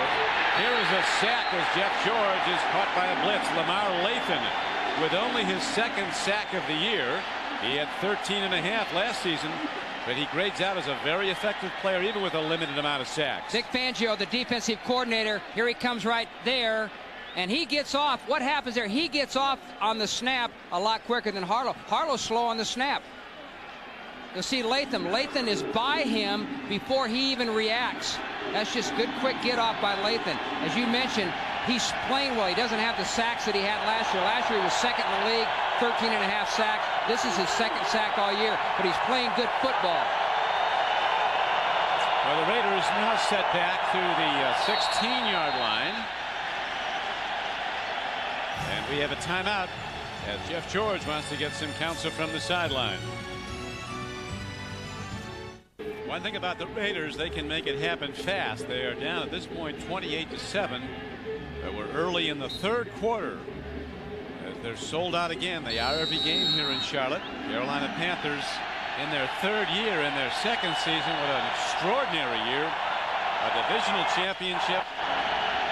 And then on to the NFC title game where they lost at Green Bay. They came in 1 game of the Super Bowl. George takes a look. Dances and throws. He's got a man open. Touchdown. James Jett with his 9th touchdown reception of the season. That from 16 yards out. The key on this play is the protection that George is getting. The Raiders haven't done a lot of good things today, but one of the things they've done well, there's Jett, 82 in the slot, and he's going to come right across the field. The Panthers are playing zone defense, and he gets behind the safety, Coda, right there, and makes the play. That corner's got to stay deep in that end zone. I was going to say one of the things that the Raiders have done well today is pick up those Carolina zone blitzes and given George time to throw. Jett really made it look easy on that out pattern. Now the extra point is kicked up and through by Cole Ford with 11:32 to go in the 3rd quarter. It is now a 28-14 game. Raiders kick off when we come back. This is James Jett. He's fired up in that sideline now. He's going to try to get the rest of his teammates fired up. That was a good drive by the Raiders going right down the field. Good touchdown throw to him. He's over there trying to get the rest of his team fired up. He's got to get that defense fired up. That's the key right now. Somebody's got to be talking to that defense. Jeff George was firing it up. He was 5 for 5 for 77 yards and a touchdown in that drive. There's Michael Bates returning the kickoff for Carolina. Penalty markers down as Bates takes it out close to the 33-yard line. 28-yard return. It's going to be a blocking foul against Carolina, but let's watch the last touchdown. This is a good route and a good call by the Raiders, he's going to run a deep crossing route right there. And the guy that's got to help on this play is number 25, the left corner, Eric Davis. And he gets occupied by this receiver right there. He's got to stay back there and react up on the play when they throw the ball to Jet. Here's Eric Davis, a terrific player. This was the ultimate free agent acquisition. When they signed him as a free agent from San Francisco last year, they greatly strengthened their own team. And the biggest win in the history of this franchise was when the Panthers went out to San Francisco last year near the end of the season and beat the 49ers at Candlestick. And Eric Davis, the ex-49er, made the key interception in that game. And he has been an outstanding defensive back. Also a team leader. We'll talk about the team meeting he called for. Here is Trapp coming over, making a hit on Caruth. Well timed. Nicely done by James Trapp, who backs it up with some conversation. Well, this Raider defense, in my opinion, has been very lackadaisical so far in this game. Now they're getting a little bit fired up right there. McDaniel tries to break up on the play, and Caruth runs by him, but Trapp comes over and makes a big hit, getting people fired up. They need to get fired up. They need to get excited. Sometimes it takes a hit like that to get him going. Here's a guy who's at the Olympics as an alternate sprinter. He would have run, had not they gone with Carl Lewis in that 4x100 meters in Barcelona. He would have run one Olympic gold. Well, as I said earlier, that the whole key to the second half is if the Raider defense can step it up and start playing like they're capable of playing. So far, they haven't. They've got to stop the Panthers and get their offense back on the field, because as we saw in that last offensive drive by the Raiders can score quick. Freddie Whittingham, the defensive coordinator for the Oakland Raiders, looking on. Raider defense taking in now, 3rd and long for Collins in the Carolina offense. They need 10. Another blitz and a sack. So they get the corner sack by Albert Lewis, the 15-year veteran from Grambling. And so the Raiders are starting to pick it up now on the defensive Albert side. Lewis moves in and covers the slot receiver when they go to their nickel. And here he comes off the corner inside of Fredrickson. Nobody blocks him. He gets the sack. And that forces the punter, Ken Walter of Carolina, to get deep in his own end zone to punt it out of there. Raiders can come out of this with very good field position. There's Desmond Howard standing at midfield. High punt by Walter. Howard comes up on it. He'll fair catch the ball at the 47-yard line. So the Raiders, who just scored, will be in good field position to start a new drive. Before the New Orleans game, Eric Davis, number 25 for the Panthers, called a team defensive meeting. Talked about accountability. What he expected from his teammates, what they should expect from him.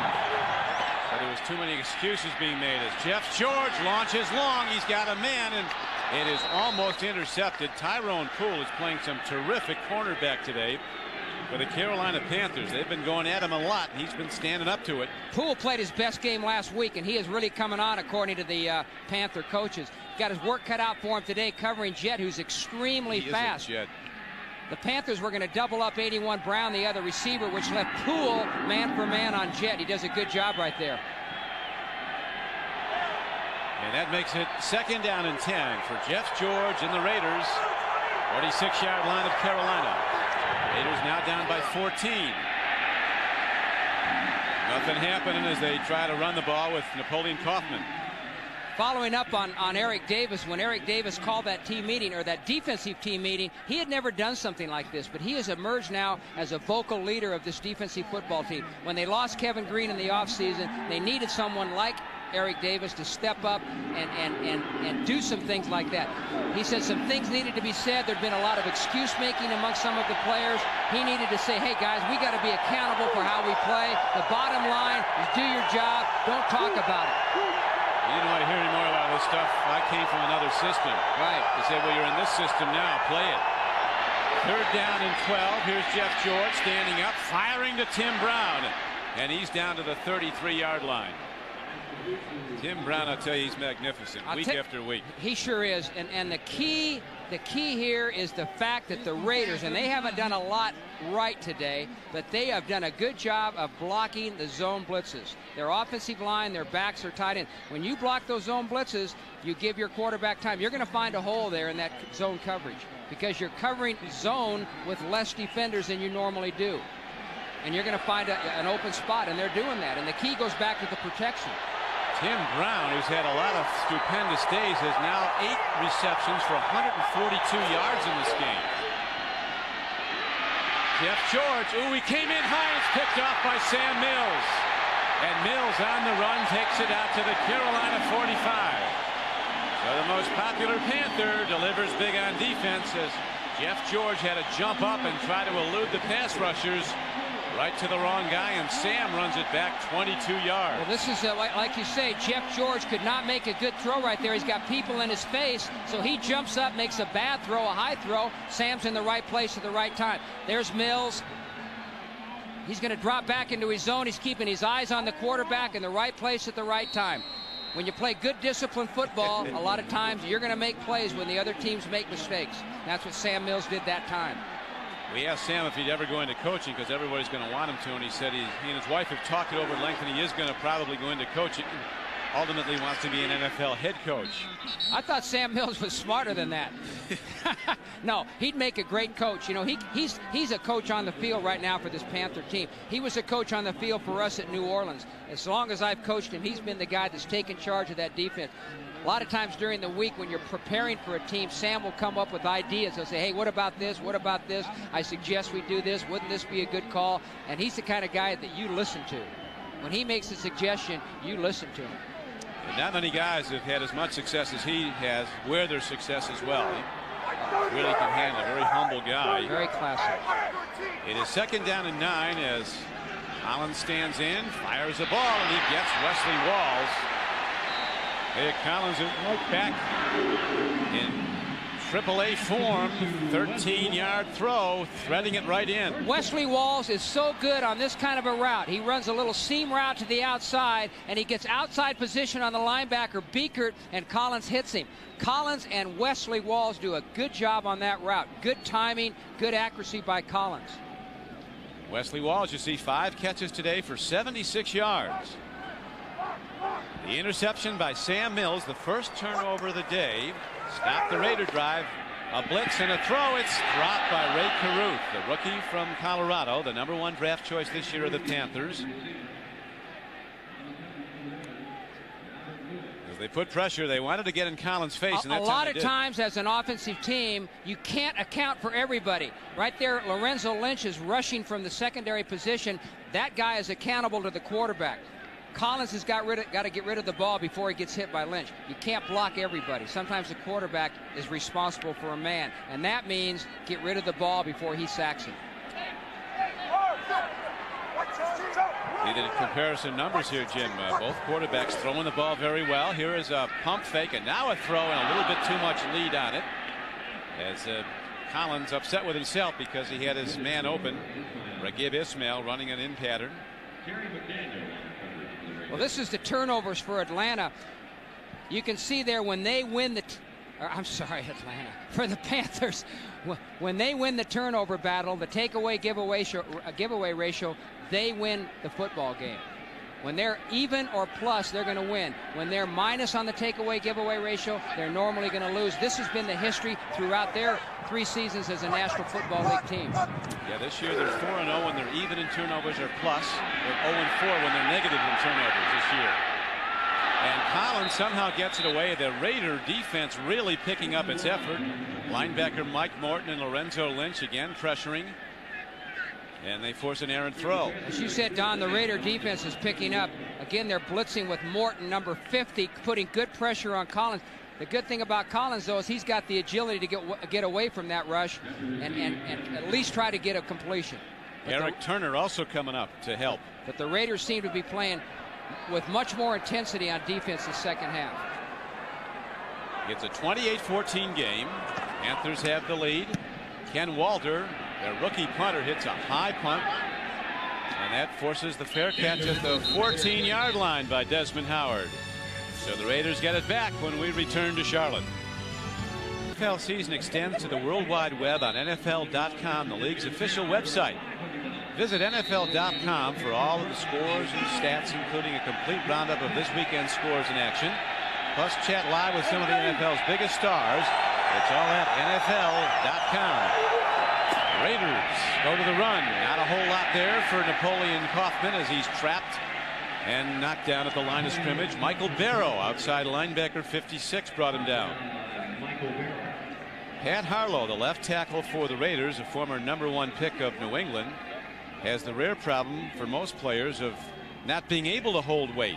Right, this offseason, Don, his weight got down to 275. He likes to report to camp at around 300. He got down to 275, so he hired a nutritionist to help him gain weight. The nutritionist said, you got to eat 7 meals a day. He started with a dozen eggs and 2 bowls of oatmeal in the morning and a piece of chicken. Get that cholesterol level up. 6 more eggs at night, a couple of pounds of steak during the day. He'd have about 7 meals. Now, one of his in-between meals of those 7, he had 2 cans of tuna, 2 cups of rice. Then at lunch, they'd say, you got to eat a pound of steak. Can you imagine eating 12 dozen eggs for breakfast? And the nutritionist, or a dozen eggs for breakfast. Anytime he woke up at night, go down and eat peanut butter. That's right. That was the best one. And you, being a man of great hygiene, want to know if he brushed his teeth. San Diego getting closer to Cincinnati. Jeff George throws. He makes the connection. Ball on the field. It's incomplete. But there's also a penalty marker down, it appears. Stopping the clock with 5 minutes and 26 seconds to play in the 3rd quarter. It's a 28-14 game, Carolina. Joe Bugle. He's seen a lot of calls, but this one we're not quite sure of. Personal foul, illegal chop block, number 71 on the offense. Penalties decline. 4th down. Well, this is a rule that was put in a few years ago. You don't see it called much, but it's a good rule because what it does is an illegal chop block is when one offensive lineman goes. Okay, when one player sets in a pass, an offensive lineman sets in a pass and is in a position to pass block a guy, and another offensive player comes in at the same time and cuts him low, that's illegal. And they do it strictly for the player's safety, for the defensive player's safety. It's a good rule, and that was a good call. False start, offense, number 84. 5-yard penalty, still 4th down. There's number 96. Darrell Russell, and he's coming around there, and you can see that number 22 Harvey Williams that chop blocks him right there. Number 71 Lester Holmes was blocking him also. You can't have one guy hit him low and one guy hit him high. Actually, Sean King, the guy who was chop blocked. Oh, I'm sorry, yeah, Sean King. There is the punt from the end zone, and the ball is hit down to Tyrone Poole back at his 43-yard line. He starts wide, eludes one tackler, and spins out to the 49-yard line. And this has been the case most of the day. The Panthers will go on offense with very good field position. With the Panthers in the lead 28-14. Chester McLaughlin, an integral part of the Raider defense. He can be great. Sometimes he can be less than great. There was some criticism of his play earlier in the year. The last 2 weeks prior to this game, he's played his best football of the year, and today he seems to be playing pretty well too. On a 1st down carry, they go to Fred Lane, who scored the game's first 2 touchdowns, the rookie free agent runner. McLaughlin is from North Carolina, from Whiteville, which he says they pronounce really Whiteville here. We got 60 family members and friends here, and that's some of the Chester McLaughlin rooting section. Yeah, we asked him, we said, you know, how many tickets did you have to buy? He said, I had to buy 60 tickets. That's a pretty good chunk out of the paycheck. But most of these guys down there in that field can afford that right now, especially Chester McLaughlin.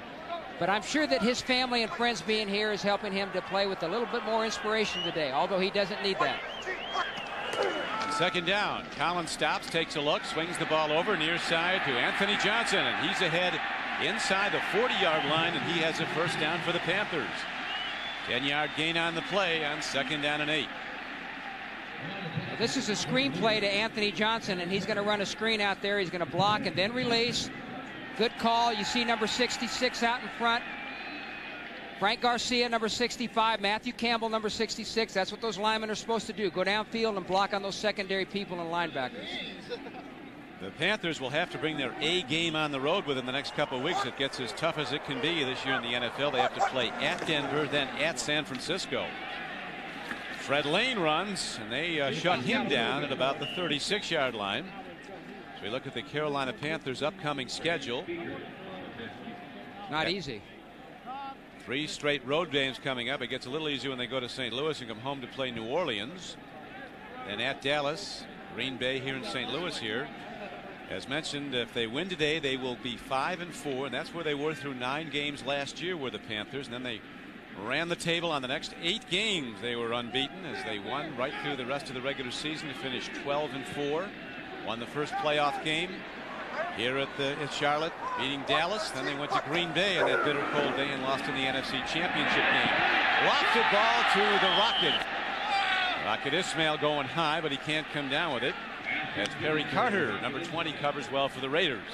Perry Carter, number 20, had a very rough day last week against the Seattle Seahawks. Warren Moon picked on him all day. Here he's playing a bump and run on Ismail. The key for Perry Carter right there, he's always got pretty good coverage. He's got to make plays on the ball. That time he made the play on the ball.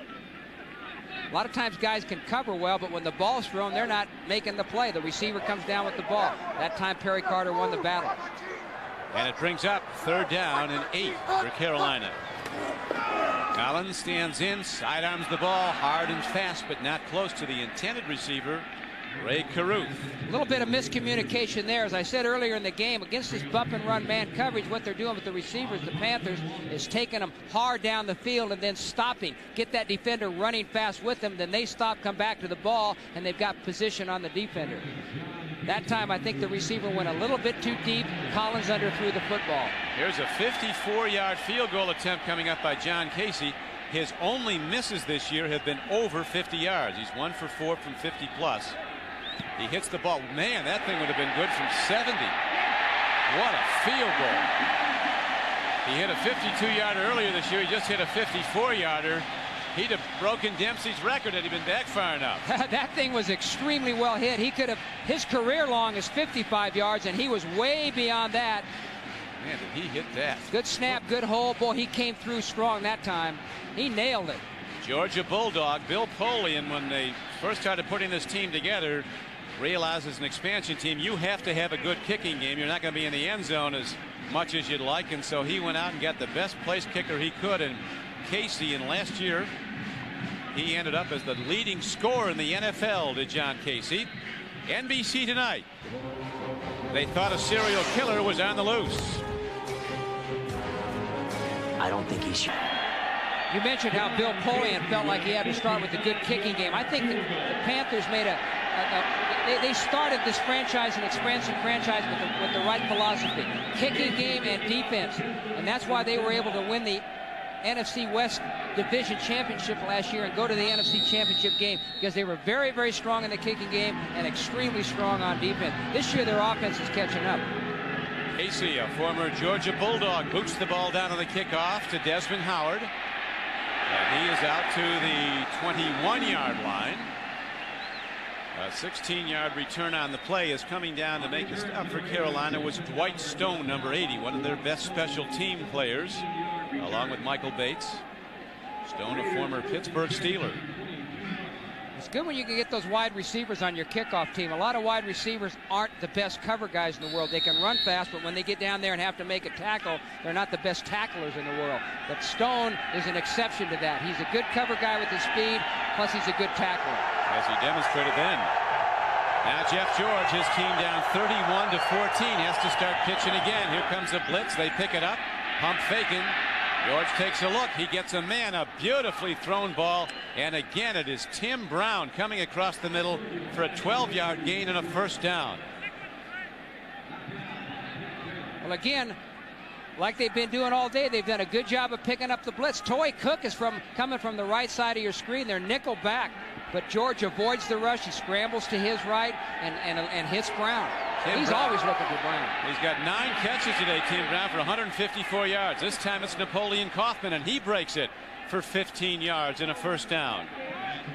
Eric Davis makes the tackle, and Lamar Lathan is on the turf, shaken up on the play, back at the 24-yard line.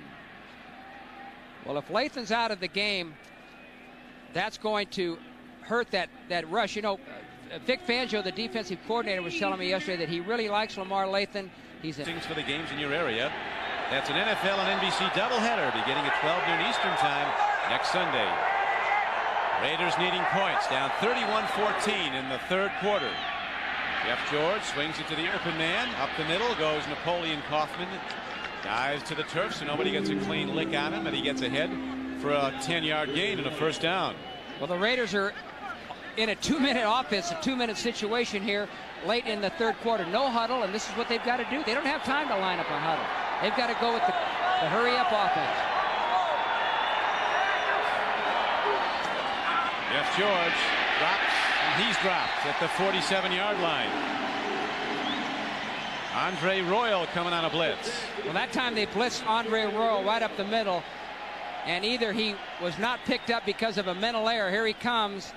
Either picked up because of a mental error, or somebody just missed a block. Whatever it was, he got right through and made the sack. And so Jeff George now backpedals on second down, a throw and an incompletion. Looking at Tim Brown, who's looking for a flag. Thought he was grabbed by the jersey.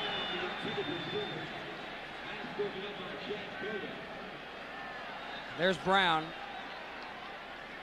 They've got Coda on him on the outside. They've got Andre Roll on the inside. They're going to put two people on Brown most of the time, some way, either short and deep or left and right. They're going to try to double him.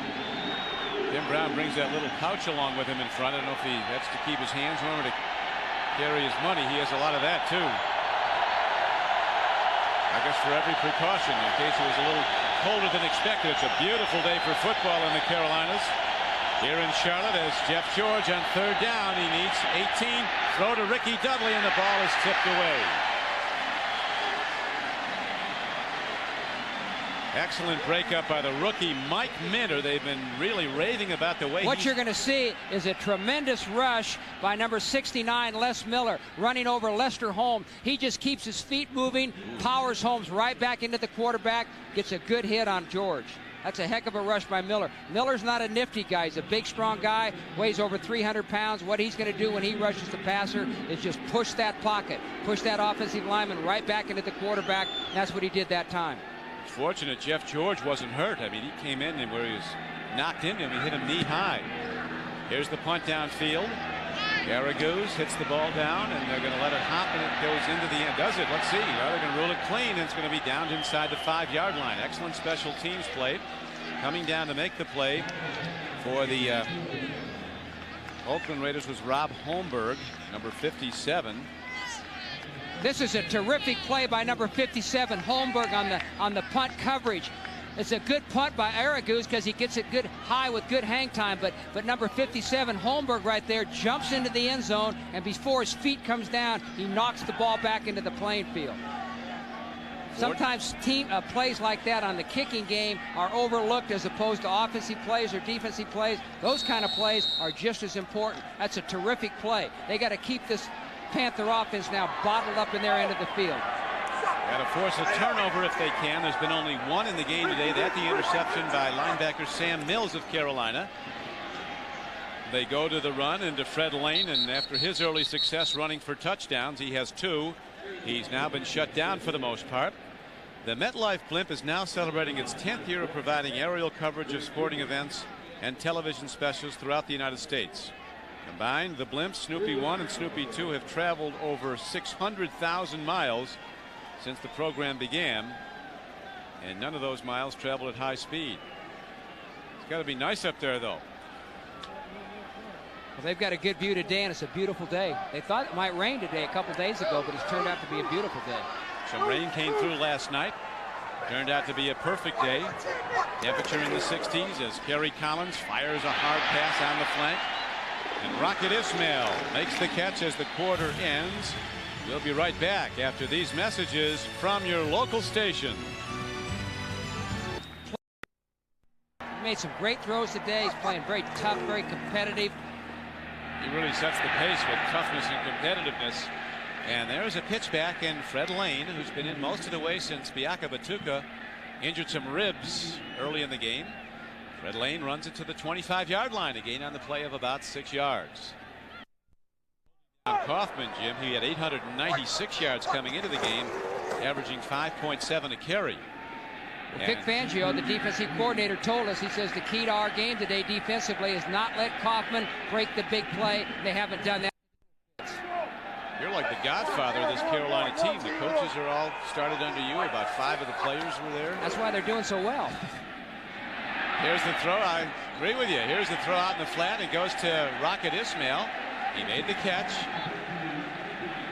And Russell Maryland was putting the heat on quarterback Kerry Collins of Carolina. It's interesting. That's why he's such a good football player. Is he? 3 Super Bowl winners with Dallas he played on. 2 national championship teams at Miami of Florida. Fred Lane, they're really closing in on Fred now as he gets shut down.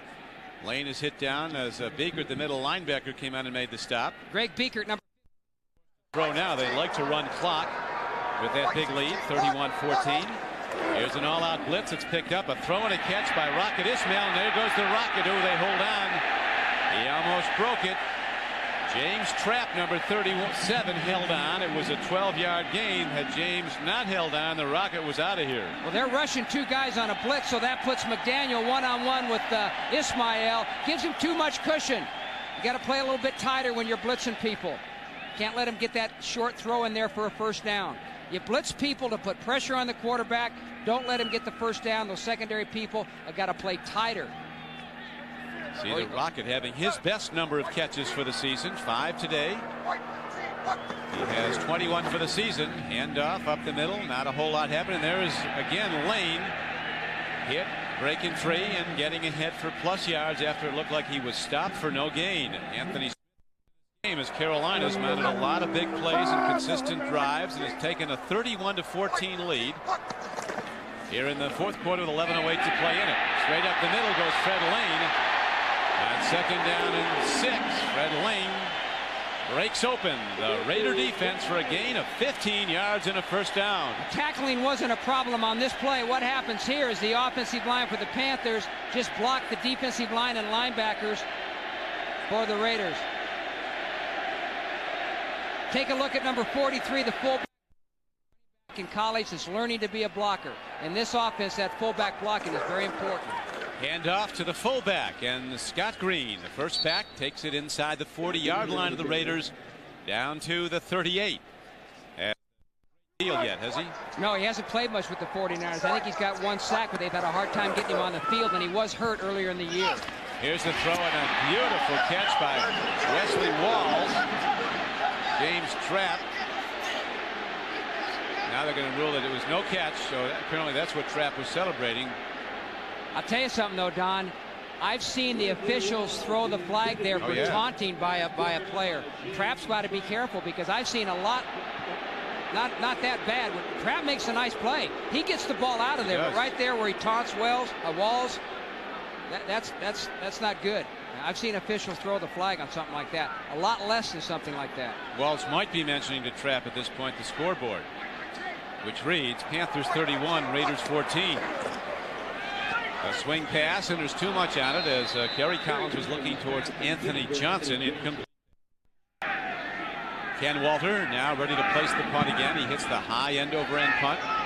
Desmond Howard lets it hop. It's going to be down at the 2-yard line. Coming down to cover. Mark Bates was the guy. Ken is a free agent from Kent State. He was given a play-by-play in his last good punting effort on the sideline as the Raiders, Jeff George will throw from his end zone. Dumps it off to Derek Fenner.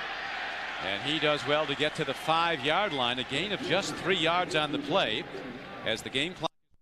New England finally gets a touchdown in that game. Buffalo continues to lead the Dolphins. Important AFC Eastern game. The Jets continuing to lead the position. Raiders with difficult field position now. The ball positioned at their 5-yard line. Jeff George Firing downfield, and he's got his man, but the ball is knocked away as Chad Cota came over and made the hit on Kenny Shedd. Leo Araguz, a very good punter, hits the ball high and downfield.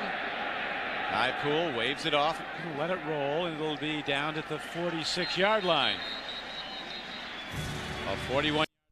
This team is together and playing as a team better than it's been all year, and they certainly have come up with their best effort today as they're looking to run clock now on first down. They run a slant. At the quarterback challenge, Pinnacle Trading Cards had some fun with some NFL quarterbacks. Kerry Collins was among those featured at the photo shoot doing his best Elvis impersonation. Kerry also went out trick-or-treating in that outfit Friday night. I think that's the last time he held that out. He's pulling some trick-or-treating on this Raider defense today. He's getting all sorts of gifts from it. He's had some open guys, and he's been hitting Rocket Ismail on an end around. This is such a big game for both teams. Defense. Yeah, they were blasted at the half. They were down 28-7 at the half with the Raiders, and then scored the opening touchdown of the third quarter and seemed to be back in the game. But now they trail 31-14. You know, well against Seattle or today against the Panthers. Pitch back to Fred Lane. He goes wide, and Lane is going to be out of bounds at about the 33-yard line. The Raiders have had 2 one-point losses this year, and the over. Very depressed because they had such high hopes for themselves coming into this season. Yeah, there was great optimism, and with good reason. I mean, they have a lot of personnel. And here is Fred Lane following blocker Scott Green, and Lane turns it down close to the goal line. Is he in? He is. Gets another rushing touchdown. A 32-yard run for a touchdown. Well, we've been talking about that Raider defense. There's got to be somebody that comes up there and turns that play in. Number 96, Darrell Russell, gets caught inside. There is nobody to contain the run. That's just poor defense. That's unsound defense. You always have somebody to turn the run back inside. They didn't have anybody there. They were completely out of position.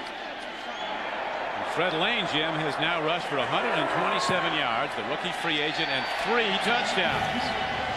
And if the lid wasn't on long ago, it is now 38-14 Carolina. He scores touchdowns. To the Carolina coaches yesterday and Friday, they had a hard time containing their enthusiasm for Fred Lane. They wanted to say more good things about him than they really did. They really like him. They like him even more today as Desmond Howard runs back the kickoff, turns it wide, and Casey gets him down with a chop block. John Casey, the kickoff man. 33-yard return. Here's the last touchdown. Take a look at this touchdown run by Lane, but the guy I want you to focus on is the fullback, number 43, Scott Green. He's going to be the lead blocker on here. If the Raiders are playing good defense, he should have somebody to block right on the line of scrimmage. As a result, he comes around the corner, has no one to block. The first contact he makes is downfield on Eric Turner, 5 yards from the end zone. That's poor defense by the Raiders. A one-man convoy for Fred Lane into the end zone, and Fred's having a good time. Jeff George dropping on first down, throws an out pattern, and gets it out to his man. That's Desmond Howard making the catch as they go with extra wide receivers. And he stops the clock. There's Jerry Richardson, the former Baltimore Colt, who's done a great job as the Panthers owner. Boy, they've done it all right here, and he's got to be pleased today. Here's a guy that made good use of a playoff check when he was with the Colts. $4,400 check. Some guys would go to Vegas. He plopped it into a fast food franchise and later became, I think, the biggest fast food franchisee in the country. Tremendously successful, and now he has a very, very good football team as the throw downfield is to Dudley, the tight end. He gets a first down, then he's thrown back at about the 43-yard line. And talking to Dom Capers about Jerry Richardson, Dom cannot say enough good things about Jerry Richardson as an owner of this football team. Marty Schottenheimer, the coach of the Kansas City Chiefs, told me a few weeks ago, I said, what's the most important thing for a head coach in the NFL? He said, well, Jim, there's 3 things that are most important. Number 1 is owner, number 2 is owner, and number 3 is owner. Jeff George shaken up as he was twisted down when he was sacked on that play. I think he's grabbing at his mid abdominal muscle. That's just Turnbull being offsides, and you know Harlow couldn't do anything about that one. David Klingler's now in the game, and his first throw is for a completion. He hits James Jett, who's quickly tackled by Tyrone Poole. A gain of 6 yards on the play. The Raiders with more first-round draft choices on their roster. Not all of them were made by the Raiders, some from other teams that they acquired later, but they have 18 first-round draft choices, including Klingler, who was a very high pick of the Bengals and was just beaten up there by very poor offensive line play. He was just overwhelmed, but he put up passing numbers at the Donald Hollis, who also played collegiately in the city of Houston at Rice University, is the 3rd quarterback. Here is a throw in the flat. Comes in low, and they're going to rule that it was a catch by Desmond Howard. Now let's take a look at the Miller game from Tim Brown. 9 receptions for 155 yards, but not nearly enough. Here's another catch by Tim Brown. His 10th catch of the day. He has 59 for the season through 9 games. You showed that game summary. I think the key stat there was that unexpected stat. The Carolina Panthers with 5 rushing touchdowns. The most they've ever had since they've started in this league were 2 in one game. Today they got 5, and it ran the ball very well against the Raiders. Jeff George injured some ribs, had to come out of the game, played very well for the Raiders, threw 2 touchdown passes today. Has 20 for the season against just 4 interceptions. As the Raiders run the ball right at Carolina, but the Raiders down 38-14 with 4:05 to play. Now that interesting there. They give the ball to Harvey Williams, one of the running backs last year. That's his first carry of the season because he'd been a tight end up at this point. Here's a throw to the end zone. They're looking at Tim Brown, who has 10 catches today for 163 yards, but Klingler's way high on him, and so somebody has to every week. Here is Klingler firing over the middle. He gets Dudley, a nice catch off his hip, and he advances the ball down to the 6-yard line for on the field, but they're really running out of time, being down 38-14 with 3.5 minutes to go. Klingler hands off, gives the ball to Harvey Williams, and he's going to be taken down at about the line of scrimmage. Les Miller, number 69, rode him down, and the game clock keeps ticking down. So the Raiders into alignment without a huddle, trying to get into the end zone. Klingler takes a look, fires, goes hard, and he might be picked off. I think he is. Tyrone Poole, who's played superbly all day, puts a topper on it by making the interception, his 2nd of the year. When I asked Vic Fangio yesterday about guys that have been playing well, there's Poole there covering on number 82 Jett. He's kind of doesn't have to worry about too much cushion there in the end zone. Good coverage. Heck of a catch. Really good coverage. Vic Fangio, the defensive coordinator, I says, who are some of the guys that have been playing well for you? He says, he mentioned Tyrone Poole. He mentioned 3 or 4 guys. He mentioned Tyrone Poole. He said Tyrone Poole had his best game of the season last week, and one of his better games since he's been with the club. He made a heck of an interception right there. This guy's playing with more confidence all the time. He is. Ty Poole, a good player from Fort Valley State, now in his 3rd year. Ready to run the ball are the Panthers, looking to run the clock as they give it straight ahead. And we look at the ticker. Buffalo continuing to lead the Dolphins as Marino went out of that game with an ankle injury. And the Jets closing in on their 6th win of the year, leading Baltimore by 7 with less than 2 to play. So the Carolina Panthers have their A game together, and they'll have to have it when they go on the road the next 2 weeks to play at Denver, then at San Francisco. Could be going to OT. In that San Diego 24-point performance, they're still down to Cincinnati. Eric Metcalf has returned 2 punts for touchdowns, 85 and 67 yards. Well, at least one thing about the Panthers, they're going to go into that Denver game and that next week with a lot of confidence with their very impressive performance today, both offensively and defensively, and in the kicking game. And there's one of their defensive players right there, Tyrone Poole, who made that great interception just a minute ago. They say, Jim, the one way to beat the Denver Broncos is to run. An existence. I think they're playing very well right now. They played well all day. Very solid blocking, picking up blitzes. Here's the handoff. Textbook open field tackle. He doesn't know when he's down, does he? He keeps. Now the Raiders are starting up, but Calvin Branch made that hard hit. Chester McLaughlin teeing it up with Campbell and look who's in the middle down there. Kerry Collins, Garcia, quarterback.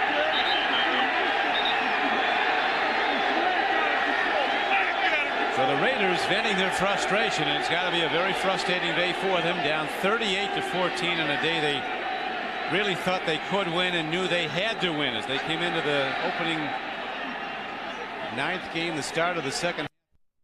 Get carried away like that. You can't do things that can hurt people. There's another personal foul, number 91, unnecessary roughness and unsportsmanlike conduct. Another 15-yard penalty. First down. That might be the first time that a guy committed a foul after he's been kicked out of a game. 36 seconds left to play. Handoff. Fred Lane runs. He's thrown back. Whistles.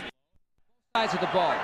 Down Capers put it, we're more of a team now than at any point in the season, and this has been their best performance as they go back to the run, taking it right at the Raider defense on a second. Charlotte, North Carolina. Panthers in command of the game as they go to the run, and holding on to the ball, making sure he does not lose it, is Fred Lane, who's having a career day, the rookie run. He probably takes special interest in those offensive linemen. He was a great offensive line coach with the great Washington teams of Joe Gibbs. He was had a couple of Super Bowl rings from his days with the Skins. A lot of great ones come in as free agents. A lot of them. Happens every year. It's happened to every team. Now Klingler is sacked back inside the 30-yard line.